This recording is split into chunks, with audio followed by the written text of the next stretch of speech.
The red and blue lights from the patrol car flashed across the shiny surface of the red sedan as it pulled over to the side of the road.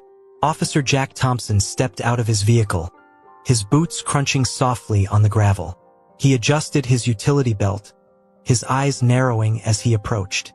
The car had been speeding, but something else had caught his attention: the nervous behavior of the driver. Jack had seen that kind of uneasiness before. Hands gripping the wheel too tightly, shifting eyes that refused to make contact. It was a subtle sign, but one Jack had learned to notice over his years on the force. He reached the driver's side window, which had already been rolled down. Before he could speak, however, his gaze was drawn to something else entirely. In the passenger seat sat a golden retriever, calm and alert, its amber eyes meeting his with a steady gaze. Jack froze. For a moment, he forgot the reason for the stop. The dog looked exactly like Hank, a dog he had once known. Jack had met Hank years ago while investigating a criminal case. The dog had vanished under mysterious circumstances, and Jack had never been able to forget him. Now it felt like he was staring at a ghost. Jack cleared his throat, forcing himself to focus. "Sir, do you know why I pulled you over?" he asked, his voice steady but distant. The man behind the wheel nodded, though his movements were tense. "Yeah. Speeding, right?" Jack gave a slight nod but couldn't stop glancing at the dog. "What's his name?" he asked, his tone now softer, more curious than official. The driver seemed taken aback by the question but answered, "Hank. I've had him for about 2 years now. He just showed up near my place one day. Looked scared out of his mind. Took a while to gain his trust. But after that, he never left." Jack felt a chill creep up his spine. Hank. The same name. The same breed. Even the dog's eyes carried that same familiar warmth he remembered. The odds of this being a coincidence were too small to ignore. He took a step back, his mind racing. Could this really be the same Hank? And if it was, how had he ended up here, sitting in the passenger seat of a stranger's car after all these years? Jack's instincts told him that this encounter wasn't just random. He needed answers. Jack stood near his patrol car, the cool breeze brushing past him as he tried to make sense of what he had just seen. His mind kept returning to the golden retriever, Hank. There was no mistaking the similarity. It wasn't just the name or the breed. It was something deeper, something in the dog's calm, knowing eyes. The odds of this being a coincidence seemed slim. Still, how could he explain this to anyone without sounding crazy? He needed more answers before taking the next step. Jack walked back to the red sedan, his boots crunching softly on the roadside gravel. The driver, Michael Hayes, sat stiffly, his hands resting tensely on the steering wheel. His fingers tapped lightly, his eyes occasionally flicking toward Hank, as if silently questioning what might come next. Jack took a moment to observe the man's body language before leaning down to speak through the window. "License and registration," Jack said, keeping his voice calm and professional. "Right? Yeah," Michael mumbled, hurriedly reaching for the glove compartment. Papers, napkins, and loose change tumbled out as he fumbled around. After a few moments, he handed Jack the documents, his hands trembling slightly. Jack noticed but didn't comment. He examined the paperwork in silence. Michael Hayes, a local resident, clean record, nothing suspicious. Still, the nervous energy radiating from the man told Jack there was more beneath the surface. After a moment, Michael broke the silence. Is there a problem with Hank?" he asked, glancing nervously at the dog. Jack shook his head slowly. "No, it's just strange," he said, pausing as he chose his words carefully. "I knew a dog named Hank once. Looked exactly like yours. Same eyes, same calm demeanor. Strange coincidence, don't you think?" He watched Michael's reaction closely. The man's face tensed for a moment before he gave a small, uneasy chuckle. "Yeah, I guess it is," Michael said quietly. He rubbed the back of his neck. "He showed up near my property a couple of years ago. Looked rough, like he'd been on the run. I took him to the vet, no chip, no tags. I tried to find his owner, but nothing. I figured he was a stray. He's been with me ever since." Jack nodded thoughtfully. He knew there was more to the story, There had to be. The timeline, the lack of identification, and the eerie resemblance weren't something he could just ignore. Hank wasn't just another lost dog. Jack felt the weight of unfinished business bearing down on him. Whatever had brought Hank back into his life wasn't random, and Jack knew he couldn't walk away from it. Jack sat in his patrol car, the dashboard computer glowing faintly in the fading light. He typed in Michael Hayes' information, his fingers moving slowly, his thoughts elsewhere. The system returned the expected results. No criminal record, valid registration, nothing out of the ordinary. Still, Jack couldn't shake the feeling that something was off. He leaned back in his seat, eyes drifting to the sedan parked ahead. Through the windshield, he could see Michael talking softly to Hank, who remained calm and attentive. The sight brought back a rush of old memories. 3 years ago, during a search of an abandoned house tied to a drug operation, Jack had found Hank. The dog had been malnourished and terrified, but showed an uncanny resilience. Over the following weeks, Jack had formed a bond with him, visiting the shelter frequently. He'd been ready to adopt Hank when, out of nowhere, the dog had vanished. The shelter staff claimed someone had taken him, though no records could confirm it. It had been one of those unanswered mysteries that had haunted Jack ever since. Now, sitting there, it felt like fate was giving him a second chance. He couldn't let this slip away again. Jack sighed, turning off the computer. He grabbed his notepad and stepped out of the car. The cool evening air seemed heavier than before. He walked slowly back to the sedan, rehearsing his next words in his mind. He didn't want to spook Michael, but he needed to learn more. Michael watched Jack approach, tension creeping back into his posture. Jack stopped beside the window and tapped lightly on the frame. "Everything checks out," he said casually. "But I do have a question for you. Would you mind telling me a bit more about how you found Hank?" Michael's eyebrows furrowed slightly, and he hesitated before answering. "It was kind of strange, to be honest. I was driving back from work late one night, out near some farmland. I saw him on the side of the road, just sitting there. He didn't run or bark, just stared at me.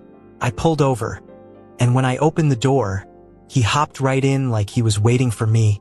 He paused, his eyes distant as if replaying the moment. "He looked scared, but I don't know. It's like he trusted me right away." Jack nodded slowly, processing the details.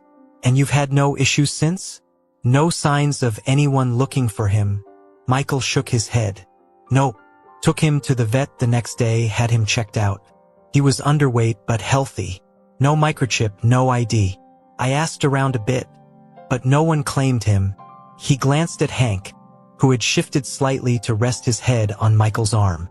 "I stopped questioning it after a while. Figured I was just lucky he found me."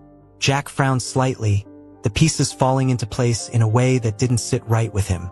Something about the dog's sudden reappearance all those years ago and now ending up here didn't feel like luck. There was more to this story, he was certain of it. But for now, he decided to keep that thought to himself. Jack crossed his arms and leaned slightly against the side of the sedan. The story Michael had just told replayed in his mind. Finding Hank on a deserted road, no identification, no trace of an owner. It all fit with how the dog had mysteriously vanished from the shelter years ago.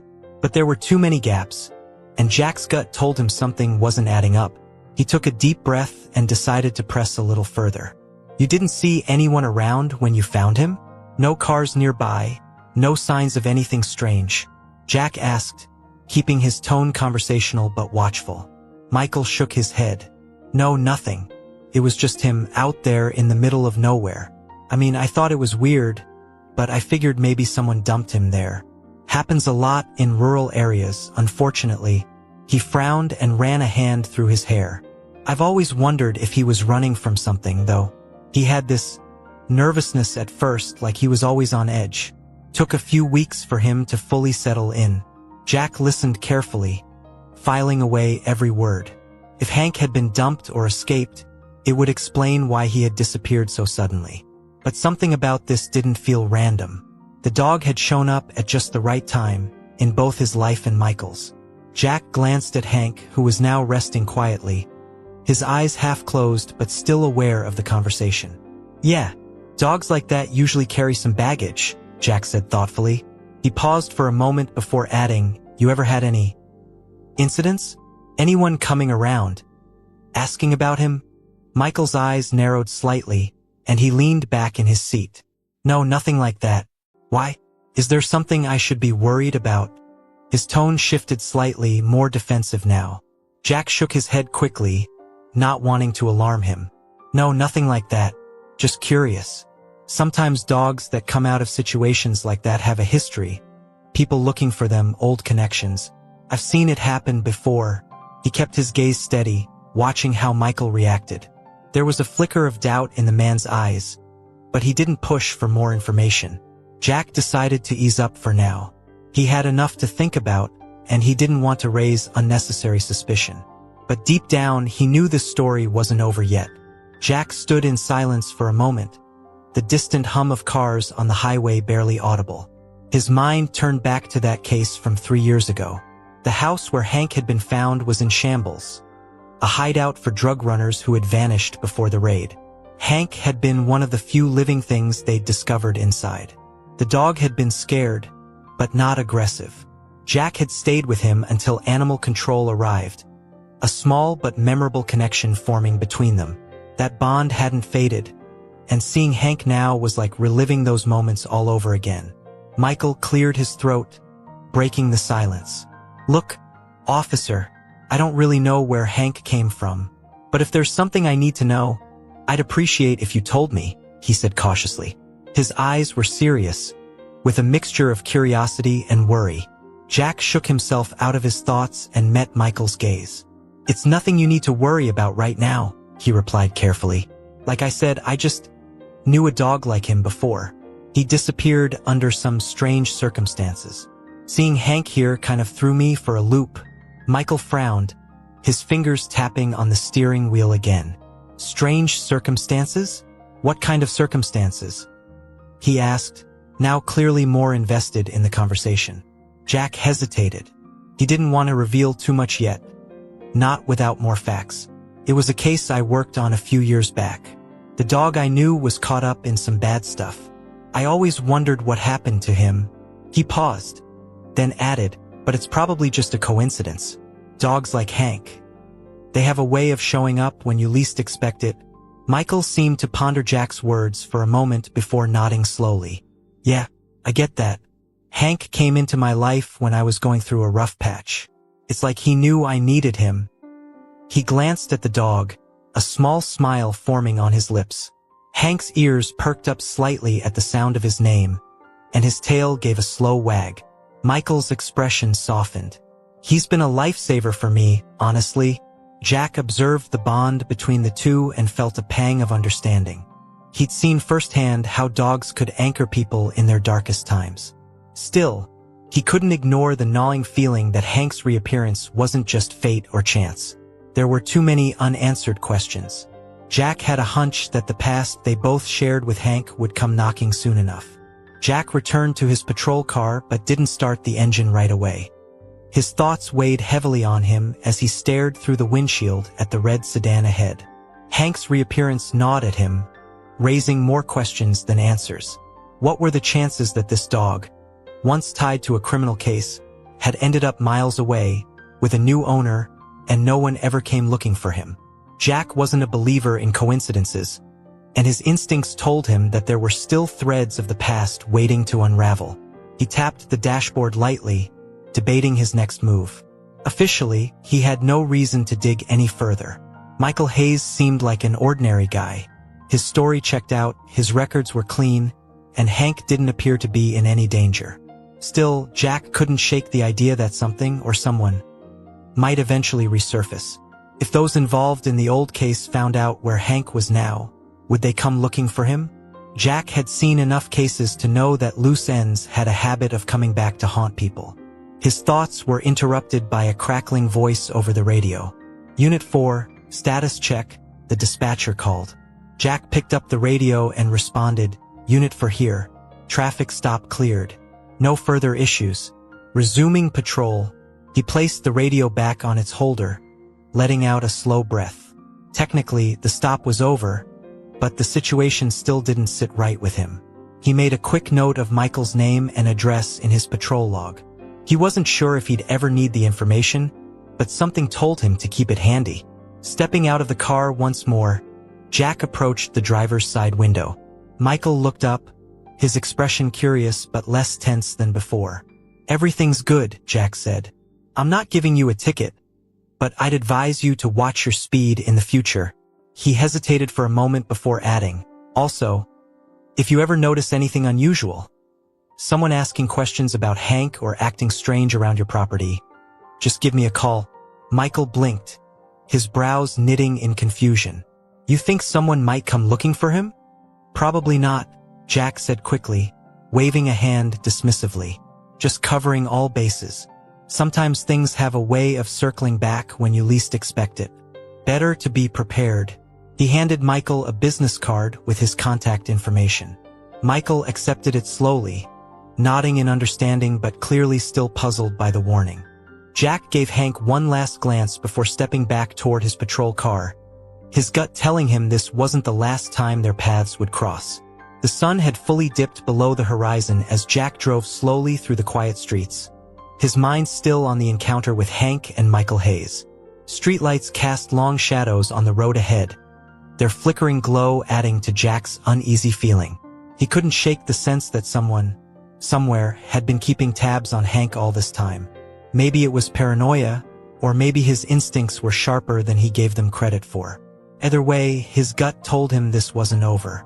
Jack's patrol route brought him past the edge of town, where sprawling farmland and wooded areas stretched into the distance. It wasn't far from where Michael had claimed he found Hank. Jack slowed the car and pulled off onto a dirt path, curiosity pulling at him. The memory of the case 3 years ago kept circling in his mind. If there had been anyone else tied to that case, someone who had a reason to keep the dog hidden, maybe they'd left clues around the area. He stepped out of the car, the crisp night air biting at his skin. Flashlight in hand, he scanned the area, listening to the distant rustling of leaves. The darkness pressed in, deep and silent, but something about it felt watchful. He had been in situations like this before, silent tension that crept in, making every shadow feel like a pair of eyes. Slowly, he moved further down the path, shining the beam of light across the surrounding trees and tall grass. For a moment, he thought he saw movement, a faint figure shifting in the distance. But when he focused the light, there was nothing there. His pulse quickened. He stood still, ears straining to catch any sound. The trees whispered softly in the breeze, but beyond that, there was silence. Jack frowned, shaking his head. Maybe his nerves were getting the better of him. Still, he couldn't ignore the sense of being watched. After a few minutes, he turned back toward the car, keeping his steps steady and calm. He wasn't going to let fear get the best of him, but he couldn't deny the tension in the air. When he reached the patrol car, he paused for a moment to scan the surroundings one last time. He caught no further signs of movement, but the feeling of being observed lingered. Jack climbed into the car and locked the doors, his fingers tightening around the steering wheel. Something about this night wasn't right. As he drove back toward town, his thoughts returned to Michael and Hank. If someone was watching, how long had it been going on? And what did they want? Jack resolved to check the records from the old case in the morning. He had to be sure that no loose ends from the past had come back to endanger Hank, or anyone else. The next morning, Jack arrived early at the police station, the air still carrying a chill from the night before. The quiet hum of the building surrounded him as he made his way to the records archive. He hadn't slept much. The feeling of being watched in the woods lingered in his mind, and he needed answers. If there were any loose ends tied to the old case where Hank had been found, now was the time to uncover them. Jack sat at one of the archive terminals, typing in the case number he still remembered from all those years ago. The system loaded slowly, the screen flashing case files, photographs, and reports. He scrolled through the summary. The case had been officially closed after the suspects fled the scene. Several arrests were made later, but no one had ever been charged with anything related to the house where Hank had been found. Most of the evidence had been sparse: personal belongings, damaged property, and, of course, Hank. He clicked on the section marked witness statements. One entry caught his attention. A neighbor had reported seeing a man leaving the property a few hours before the police raid. According to the statement, the man had been carrying what looked like a duffel bag and was accompanied by a dog. Jack's eyes narrowed. The description of the dog was vague but matched Hank's breed and size. The man had never been identified, and the lead had gone cold after the raid.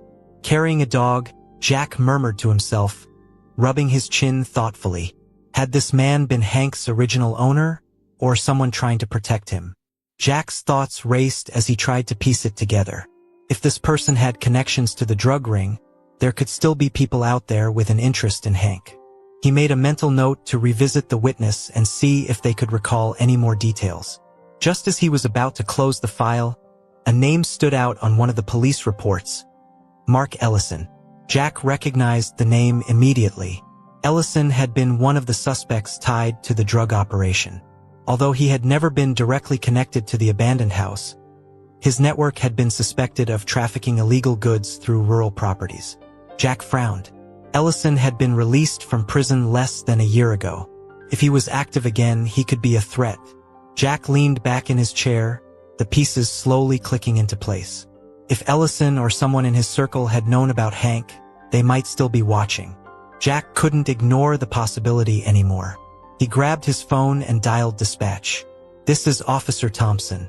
I need a records pull on Mark Ellison. Any recent activity, especially in the last 6 months." He hung up and stared at the screen, his jaw tightening. Whatever was going on, Jack knew he was racing against time to stay ahead of whoever else might be looking for Hank. By mid-afternoon, Jack received a call from dispatch with updates on Mark Ellison. The news wasn't good. Ellison had recently been spotted in nearby towns, making contact with individuals known to be part of his old network. There were no reported crimes tied to him yet, but Jack knew better than to wait for things to escalate. He quickly reviewed Ellison's last known locations and noted that one of them was close to the area where Michael had found Hank 2 years ago. Jack's unease deepened. It felt like the past was tightening its grip. Jack drove toward Michael Hayes' address, his mind racing with worst-case scenarios. If Ellison or anyone else from his old crew was looking for Hank, Michael could be caught in the middle without even realizing it. Jack gripped the steering wheel tighter as he replayed their conversation from the night before. Michael hadn't seemed aware of any danger, but Jack knew things could change in an instant. He needed to warn him properly this time. When Jack pulled into Michael's driveway, the golden retriever was the first to greet him. Hank trotted toward the patrol car, tail wagging, his eyes lighting up with recognition. Jack couldn't help but smile as he crouched down to pat the dog's head. "Hey, buddy," he murmured. Hank leaned into him, calm and friendly as ever. But Jack sensed a heightened awareness in the dog's posture, like he could feel the tension hanging in the air. Michael stepped out onto the porch, looking curious but not alarmed. "Officer Thompson, everything all right?" Jack stood up and nodded. "Can we talk inside for a minute?" Michael's expression shifted to one of concern as he led Jack into the house. Hank followed, settling by Michael's feet as they took seats in the living room. Jack wasted no time. "Look, I need to be honest with you. I think someone might be interested in Hank. There's a man named Mark Ellison who's tied to an old case I worked on. The same case where I found a dog that looked just like Hank." He paused to let the information sink in. Michael's eyes widened, and he leaned forward. "Wait, are you saying someone might come after him? Why? What does Hank have to do with this guy?" Jack sighed. "I don't know for sure, but Ellison's been moving around the area, and if he's looking for loose ends from his old operation, Hank could be one of them. Maybe the dog saw something or was used to move contraband. I don't know. What I do know is that we can't take any chances. I need you to stay alert and report anything suspicious." Michael nodded slowly, his face a mixture of fear and determination. Hank, sensing the tension, rested his head on Michael's knee, his quiet presence grounding them both. The sun was setting as Jack parked his patrol car a short distance from Michael's house, choosing to remain discreet. He had decided to stay close that evening, keeping watch from a distance in case anyone suspicious showed up.